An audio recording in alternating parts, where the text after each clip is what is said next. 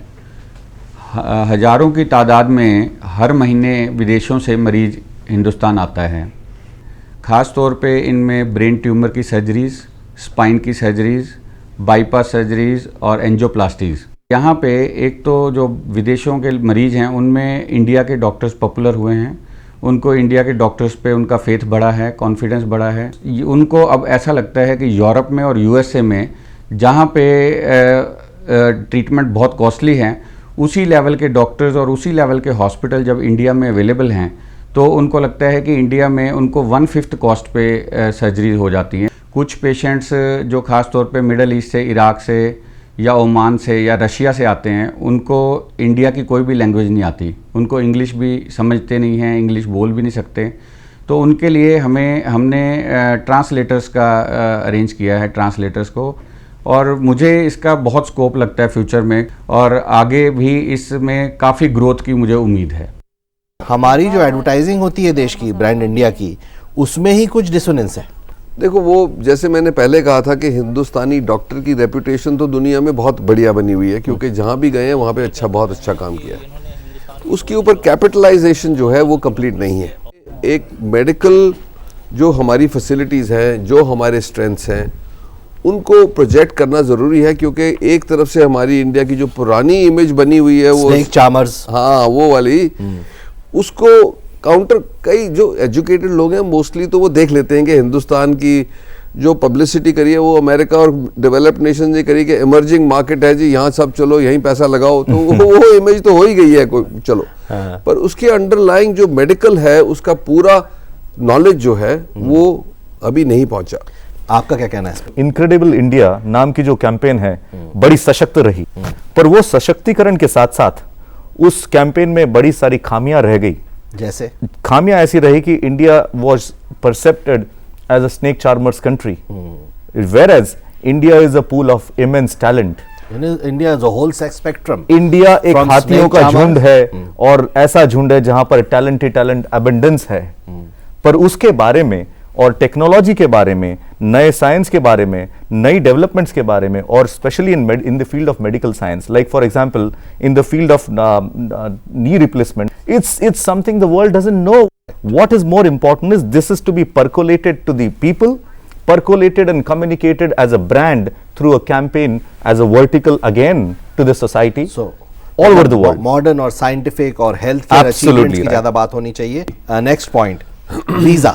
Doctor साहब, हमारे यहाँ पर दूसरे देशों के साथ जो भी डिप्लोमेटिक एंगेजमेंट्स होते हैं उसमें ये डिसाइड किया जाता है कि हम कितने टाइम में वीज़ा देंगे। सपोज एक कंट्री हमें 8 वीक्स में वीज़ा देती है तो इंडिया का भी यह हक बनता है कि उनके लोगों को भी वो 8 वीक्स में ही वीज़ा दे, और ऐसे डिसीजंस लिए जाते हैं। लेकिन मेडिकल टूरिस्ट के लिए हमने एक स्पेशल कंसेशन दिया कि जो भी मेडिकल टूरिस्ट होगा उसका वीज़ा हम फास्ट ट्रैक कर देंगे जब उसको इंडिया आना होगा। तो उससे कुछ फ़ायदा हुआ कि वो, या कैसे इम्प्लीमेंट हुई वो स्कीम? एक तो हमारी सिक्योरिटी कंसर्न है, उसके लिए 6 महीने भी लगे तो 6 महीने कम है। पर ये कहना कि उन्होंने 4 लगाए इसलिए मैं भी 4 लगाऊंगा, या ये करेंगे तो मैं भी करूंगा, ये तो क्वेश्चनेबल बात है कि हमें जिस चीज़ की ज़रूरत है। आप जानते हैं कि आज के दिन में 75 मिलियन टूरिस्ट जाता है फ्रांस। उसकी अपनी पॉपुलेशन नहीं है 75 मिलियन की, 60 मिलियन। हमारा जो है 1000 मिलियन है, और 4 मिलियन 5 मिलियन लोग आता है, वो भी आधे हिंदुस्तानी जो बाहर ठहरे हुए हैं। तो इसलिए हमें जरूरत है कि हमें उनको तकलीफ देनी है। सिक्योरिटी कंसर्न्स की वजह से जो सही है वो लेजिटिमेट है। मेडिकल ट्रैवल के लिए जो वीज़ा दे रहे हैं ये अच्छी बात है। ये हम टूरिज्म मिनिस्ट्री ने भी इस पे वो करी थी, चर्चा करी और रिकमेंडेशन दी, और MEA ने माना ये बात कि हाँ अगर जो लोग आ रहे हैं तकलीफ में है तो वो वेट नहीं कर सकते। तो मैं ये कह रहा हूँ कि जैसे हमारे यहाँ कितने सारे मतलब at any given time 100-150 patient होते हैं बाहर से, तो उनको किसी को इमरजेंसी होती है तो हम चिट्ठी लिखते हैं कि भाई ये लेजिटिमेट हमें पता लगा है, और उसको ड्यू प्रोसेस के बाद वीज़ा दिया जाए जल्दी, क्योंकि ये ना हो कि सिक्योरिटी इसका कोई बुरा उपयोग कर ले, क्योंकि हमें भी ये कंसर्न है कि हमारे नाम से कोई उल्टी सीधी बात ना हो। तो वो तो लेजिटिमेट है, बट उसके बाद डिले करना बिल्कुल ठीक बात नहीं। लेकिन उन्होंने तो फास्ट ट्रैक कर दिया। लेकिन फास्ट ट्रैक करने के बाद उन्होंने अपनी पॉलिसी में एक राइडर लगाया कि जो भी पेशेंट आएगा उसको 14 दिन से पहले FRRO में जाके बताना पड़ेगा कि मैं इंडिया आ चुका हूँ। हाँ, ये रजिस्ट्रेशन जो रजिस्ट्रेशन की बात कर रहे हैं ये सही है। आई थिंक इसका द कॉन्सेप्ट इज गुड, पर उसका कमी ये है कि जो पेशेंट बीमार पड़ा हुआ है हॉस्पिटल में वो जाएगा कैसे पुलिस स्टेशन? करेक्ट। तो ये हमें प्रोविजन करना चाहिए कि यहाँ तो जो एक्सेप्शनल केसेस हैं जो नहीं जा सकते उनके लिए तो पुलिस कोई थानेदार आ जाए। हाँ। और यहाँ ये कर सकती है कि उनका जो रिलेटिव है वो पासपोर्ट लेके जाए, अपनी रजिस्ट्रेशन कराए, और उसके ऊपर हॉस्पिटल की सर्टिफिकेट हो कि भाई ये वाकई में हॉस्पिटल में से नहीं बाहर जा सकता। तो उसके तो तरीके हैं, पर ओवरऑल ये फ्लेक्सिबिलिटी लानी है इसके अंदर।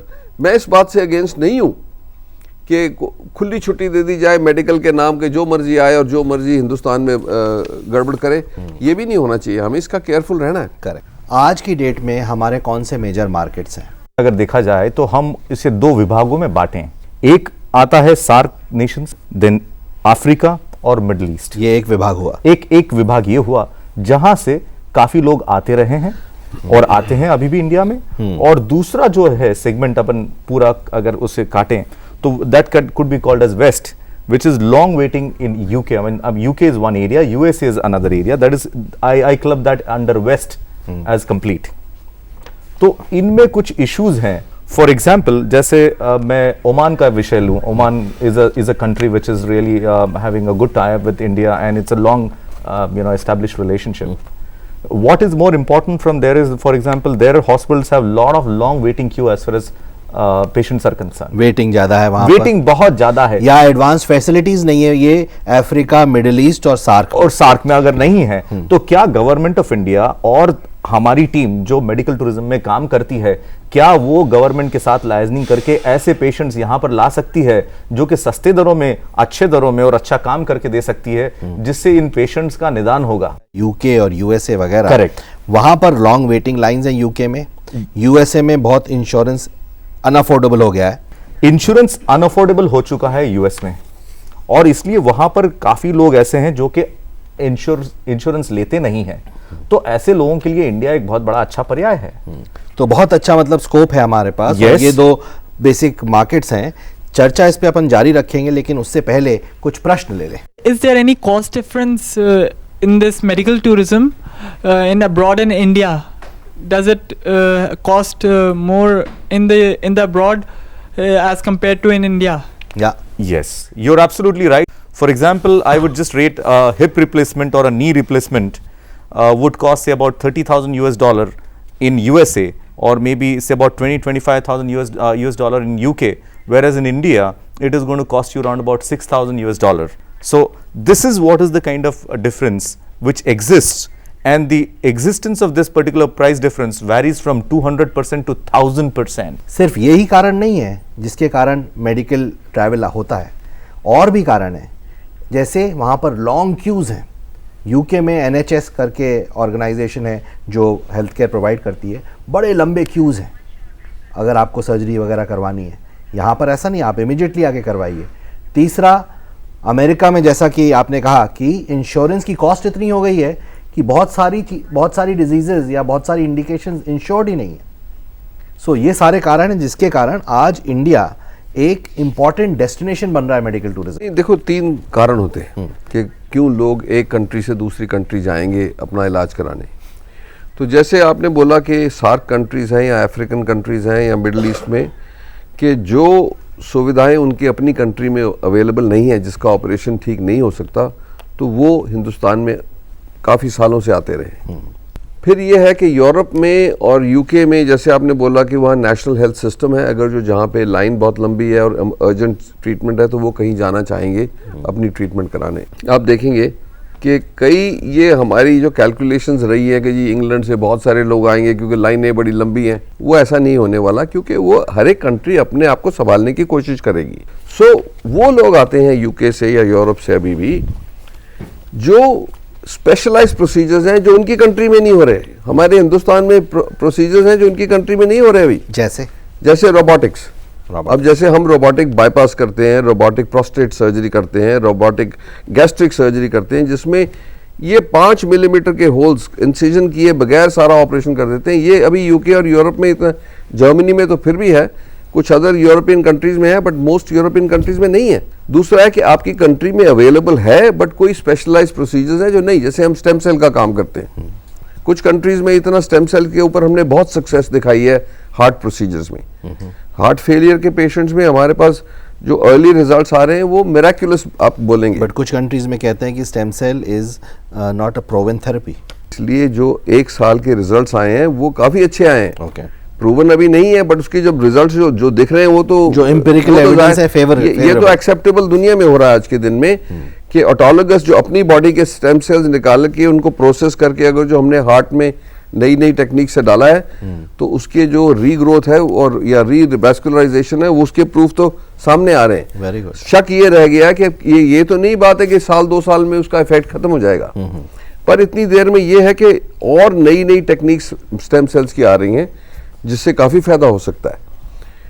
तीसरी चीज़ ये है कि हमारे यहाँ एक हमारी बिलीफ है कि combined medicine of modern medicine versus and traditional medicine को जो कंबाइन किया जाए तो आपके रिजल्ट्स जो हैं 3 तरीके से बेहतर हो सकते हैं। एक तो यहाँ तो वो इक्वली इफेक्टिव हैं जैसे मॉडर्न आधुनिक मेडिसिन से, पर उससे अच्छे भी हैं। दूसरा, उनकी जो बॉडी के ऊपर ट्रॉमा है वो आधा हो जाता है, क्योंकि जैसे कैंसर की ट्रीटमेंट है, जैसे हम कर रहे हैं, हम आयुर्वेदा को हमने कैंसर की ट्रीटमेंट से मिलाया है, तो जिन लोगों को बहुत नौजिया होता था, बाल झड़ने शुरू हो जाते थे, वो कम हो गया उससे। ग्रेट। और तीसरा ये है कि उसकी कॉस्ट जो है आधी होगी। सो हिंदुस्तान के लिए बहुत यूनिक चीज़ें हैं हमारे हाथों में। अब इसको अच्छी तरह से आगे चला के साइंटिफिकली प्रूव करके फिर इसका प्रचार करना है हमें ज़्यादा। तो इसलिए हिंदुस्तान में हमें, मेरा ये बिलीफ है कि आज के दिन में अगर जो अमेरिका $2.2 ट्रिलियन जो इंडिया के बजट, नेशनल बजट से डबल है, वो खर्चते हैं 350 मिलियन लोगों का इलाज करने के लिए, फिर भी आपने देखा 50 मिलियन लोगों का इलाज नहीं हो सकता क्योंकि उनके पास इंश्योरेंस नहीं है। हमारा जो खर्चा है वो उससे 1/50 है और हमारी पॉपुलेशन 4 गुना ज़्यादा है। करेक्ट। तो अगर जो हिंदुस्तान में हम अफोर्ड नहीं कर सकते मॉडर्न मेडिसिन, तो आप देशों को देखो, जैसे साउथ एशिया के देश हैं, अफ्रीका के देश हैं, मिडिल ईस्ट के देश हैं, साउथ ईस्ट एशिया के देश हैं, ये कभी मेडिसिन जिस तरीके से आज प्रैक्टिस करी जा रही है उनको कभी उपलब्ध नहीं होगी। करेक्ट। तो ये हमारा अपॉर्चुनिटी है हिंदुस्तान की कि हम अगर जो मॉडर्न मेडिसिन और ट्रेडिशनल मेडिसिन जैसे आयुर्वेदा है, इसको मिला के हम नई मेडिसिन बनाएंगे तो ये मेडिसिन राज करेगी दुनिया में आने वाले 10-15 साल में। ये अपॉर्चुनिटी है हमारे पास। साइकिल कंप्लीट हुई है। हिंदुस्तान और चाइना जो लीडिंग सिविलाइजेशंस थी उनमें डिक्लाइन आया, वेस्टर्न सिविलाइजेशंस ऊपर चढ़ी, आज उनकी वो तकलीफ में आ गई हैं और ये एरिया फिर से जाग गया है। करेक्ट। तो ये मेरा तो ये विश्वास है कि ये साइकिल कंप्लीट होगी। जब कोई वेस्ट से आता है हमारा पेशेंट, तो वो देखेगा हाइजीन कंडीशंस, पोल्यूशन, वो थोड़ा सा शायद घबरा जाए कि यहाँ पर मैं कैसे ठीक होऊंगा। एक पेशेंट यूके से आ रहा था मेरे पास, टेलीफोन पे 2-3 बार बात हुई और फिर वो आया और वहाँ से वो हॉस्पिटल जब आया तो मेरे दफ्तर में आया तो कहने लगा कि जब मैं आपसे बात कर रहा था तो मैंने को इतना विश्वास था कि मैं बिल्कुल सही जगह जा रहा हूँ।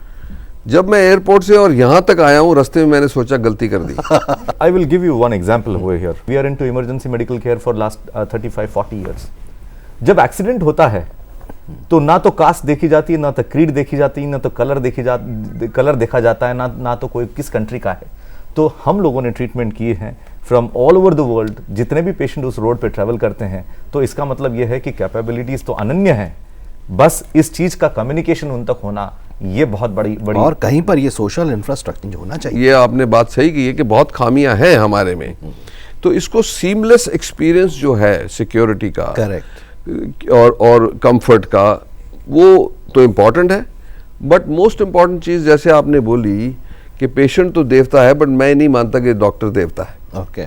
क्योंकि जिस दिन आप अपने आप को उस इम्पोर्टेंस पे चलाने लगोगे, क्योंकि जिस सर्विस इंडस्ट्री में आप हो, ये भी सर्विस है कि जो आपको जिसकी सर्विस करोगे, और हमारे क्षेत्र में तो पेशेंट है, वो ज़रूर देवता की तरह ट्रीट करो। पर अगर जो हम उसी लेवल पे अपनी दिमाग से चलने लगे तो फिर वो पूरी सर्विस नहीं होगी। करेक्ट। इसीलिए जब आर्किटेक्ट्स ने मुझे पूछा कि जी आप ये जो बनाना चाहते हो हॉस्पिटल नया, इसमें क्या हायरार्की क्या होनी चाहिए, तो मैंने ये बोला, मैं कि सबसे पहले तो पेशेंट की सेफ्टी, दूसरा हमें डॉक्टर की ऐसी सर्विसेज हो कि डॉक्टर अपना काम पूरी हिम्मत से और जल्द से कर सके। हमने आउट पेशेंट की बिल्डिंग बीच में लगा दी, वार्ड के बीच में, कि कोई डॉक्टर अपने पेशेंट से 1 मिनट से ज़्यादा दूर नहीं होगा कभी। तीसरी चीज़ ये मैंने बोला कि पेशेंट्स की फैमिलीज जो आती हैं साथ में, क्योंकि वो एंग्जाइटी में होती हैं, परेशानी में होती हैं, तो उनके लिए कोई ऐसी जगह हो जो उनको सुकून मिले। तो हमने एक स्पेशल लाउंजेस बनाई पेशेंट्स की कंफर्ट के लिए कि वहाँ को उनको बिस्तरा मिले, तकिया मिले, पूरी लाउंज है, नाइट लाउंज कहते हैं उसको। ऐसी ऐसी डेवलपमेंट्स हम करेंगे तो लोगों को मतलब कंफर्ट होगी कि हिंदुस्तान में भी ये इंफ्रास्ट्रक्चर के जरिए हमारा भी ख्याल रखा जा रहा है, और ये हम कर सकते हैं। इसी चर्चा को जारी रखेंगे हम अगले हफ्ते और इन्हीं 2 मेहमानों के साथ। तब तक के लिए जय हिंद। आज खड़ा ये सवाल है, अपनी ही पड़ी है, बेपरवाह हमारी चाल है, हम में से क्यों है। आज खड़ा ये सवाल है, ज्ञान की कमी नहीं, समझदारी का अकाल है, हम में से क्यों है। आज खड़ा ये सवाल है।